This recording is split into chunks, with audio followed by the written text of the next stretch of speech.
the numbers small for this just to demonstrate.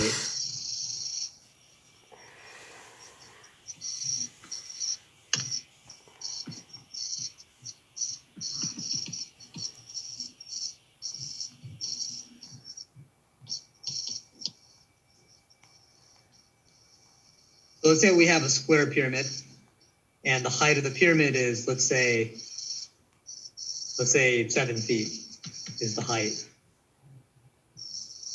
So my S is equal to 2 feet and my H is equal to 7 feet. Let's say I want to find the surface area of this.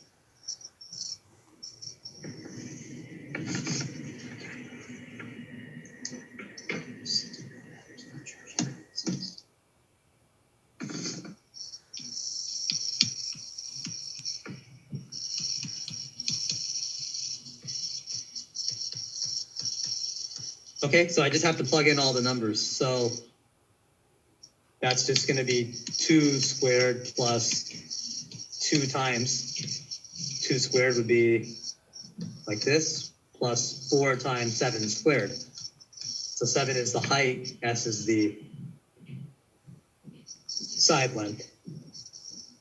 So 2 squared is 4.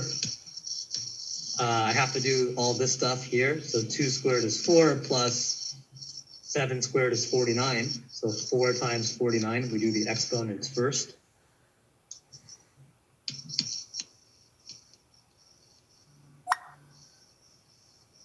So 4 times 49 is 196.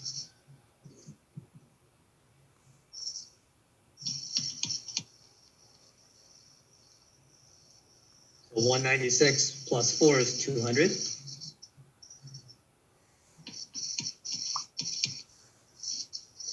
So I have to do the square root first before I can multiply. So if I square root 200, I get 14.14213562, the square root of 200. So if I multiply that by 2, I get 28.28427125. So if I add that to 4, I get approximately 32.284 feet squared. So a surface area is like an area, so it's basically 2 dimensions.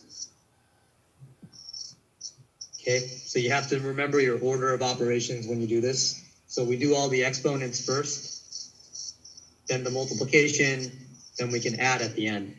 I didn't add up anything until I got to the very end. Okay, so this is your surface area of the pyramid. What if I ask you to find the volume? So volume is going to go a lot faster. So the base is a square.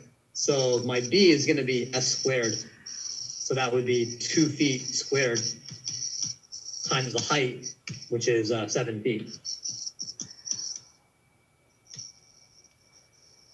So 2 squared is 4 times 7, right?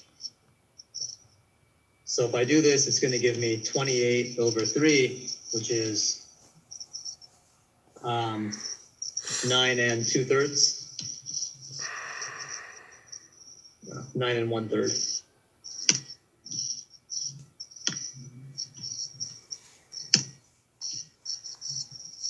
Cubic feet. So volume is always 3-dimensional.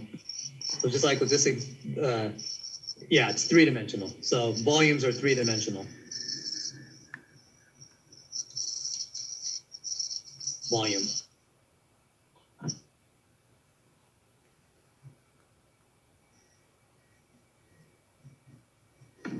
Okay.